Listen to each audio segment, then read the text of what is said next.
Good evening. So, quick demo lang kung paano i-perform yung send and receive transaction dun sa app. So, sample dito. Yan. Itong icon na unang-una. Yung send and receive section. So, kung magsasend kayo or basically maglalag kayo ng expense. So, sa send siya pupunta. And kung maglalag naman kayo ng income, so sa receive siya. So, try natin yung receive. Para may receive kang 1,000. Optional yung category.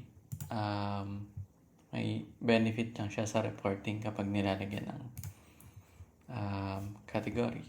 So, for this one, lagyan natin tax and notes, optional din. Date pwedeng baguhin. Assuming na kahapon pa nangyari yung transaction. So, lagyan natin 13. Then, save. Yan. Pag nag-back kayo, mag-i-increase na yung laman ng wallet. Now, for sending. So, same pa rin. Click lang dyan.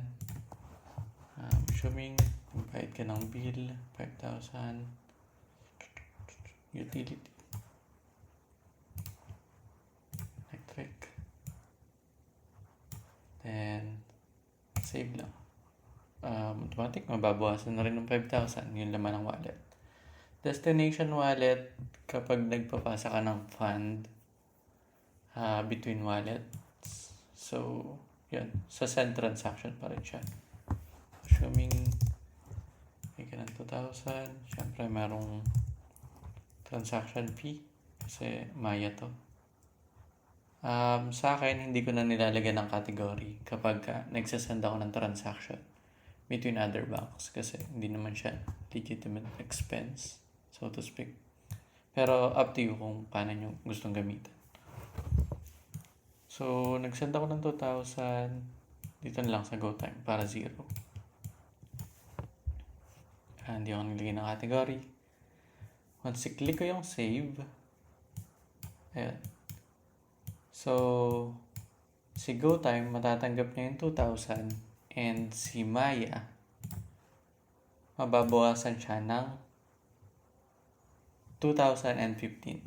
So, kasi yung 15 is yung transaction fee na nilagay ko sa tax kanina. Transaction fee, mag-fall siya sa tax na field.